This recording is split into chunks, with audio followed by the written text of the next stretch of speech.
Imagine someone walks into your classroom right now and loudly announces, "Okay, I've already chosen your class monitor. Nobody else gets a say. The decision is final." Just take a second and really think about that. Would that feel fair to you? You'd probably be sitting there thinking, "Wait a minute, why didn't we get to choose? It's our class." Now, let's take that exact same unfair feeling and scale it way, way up. Imagine millions of adults living in a huge country being told the exact same thing about their leaders. Imagine being told someone else has picked your leaders and you're never, ever allowed to have a say. That would feel incredibly unfair, right? I mean, everyone wants a voice in the big decisions that affect their lives.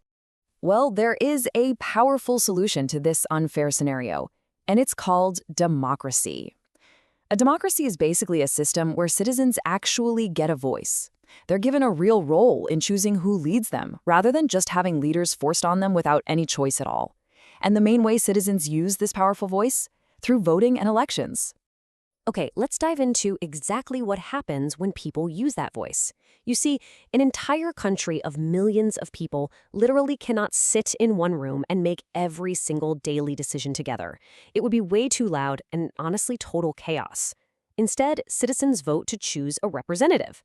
A representative is a person chosen to speak and make those big, important decisions on behalf of the people in government. So, this brings up a massive question. Who actually gets to vote and choose these representatives? Do you get to vote when you turn 8? Or maybe 10? Well, the answer in India is a very specific number, 18. In India, a citizen who is 18 years of age or older can be eligible to vote. So if you're 10 years old right now, you can't vote just yet. But the moment you turn 18, you unlock this incredible ability to have your say in the country's future. But wait, turning 18 isn't magic. You don't just wake up on your 18th birthday, stroll into a voting booth, and press a button. To be an actual voter, you have to be officially registered on the electoral roll. A voter is a person who is both legally eligible, meaning they're old enough and meet the legal requirements, and officially registered to vote. So how do you prove you're actually registered? With a voter ID card, also known as an EPIC. That stands for Elector Photo Identity Card. Think of it kind of like a VIP pass. It doesn't magically give you the right to vote all by itself. Rather, it's a document issued by the authorities to prove that you are an eligible, registered elector who is totally ready to participate.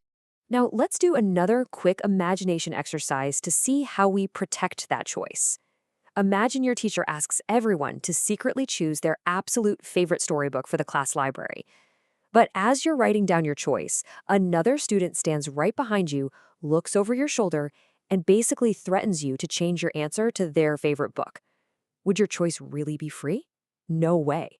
If someone is pressuring you, it's not your true choice. And that is exactly why elections use something called the secret ballot. The secret ballot is like the ultimate shield. It's a system designed to completely protect the privacy of a voter's choice. When an adult goes to vote, they step into a private voting area. Nobody else is allowed to see who they choose, and nobody can force them to change their mind. Keeping the choice a total secret is exactly what keeps the choice totally free. To make sure everyone's secret choice actually matters, an election has to run like a massive, perfectly organized game. And any massive game needs a really strict checklist of rules. First, there must be clear rules that everyone follows. Next, only eligible voters who are registered can play. We absolutely need freedom of choice and a secret ballot, like we just talked about. Then, there must be proper counting of all those votes.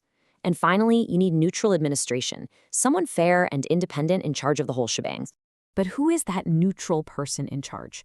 Well, just like in a school sports competition where you have an independent referee to make sure nobody cheats, for a gigantic national election in India, that independent referee is the Election Commission of India. They are a powerful, neutral authority whose entire job is to organize, supervise, and control the elections so that every single rule we just went over is perfectly followed. So we've talked a lot about voting, 18-year-olds, and massive national elections. But this brings up a really fascinating question for you right now. If you have to wait until you're 18 to vote, does that mean being a good citizen only begins on your 18th birthday? Do you just kind of sit around doing nothing until then? Absolutely not. Good citizenship definitely does not wait until you're an adult. While adults have responsibilities like voting independently and learning about their political choices, kids have everyday responsibilities right now. You can practice responsible citizenship today by doing things like protecting public parks, respecting other people's opinions even when you totally disagree, and keeping shared places clean. Let's ground this in some everyday actions you can actually take today.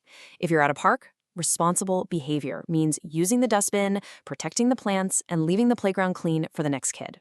If you're riding on a public bus, a good citizen never damages or scribbles on the seats. And at school, it means treating shared classroom materials carefully and actually listening when your classmates share an opinion that is different from yours.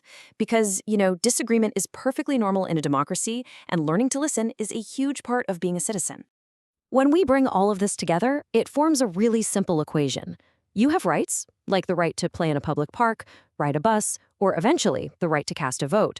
But those rights only work if they are added to your responsibilities, your duty to behave thoughtfully, follow sensible rules, and protect what belongs to everyone. Rights plus responsibilities equals true responsible citizenship. A good citizen doesn't just ask, "What are my rights?" They always remember to ask, "What are my responsibilities?" Wow, did you know this? The voting age in India wasn't always 18. Before the year 1988, you actually had to wait until you were 21 years old to cast a vote.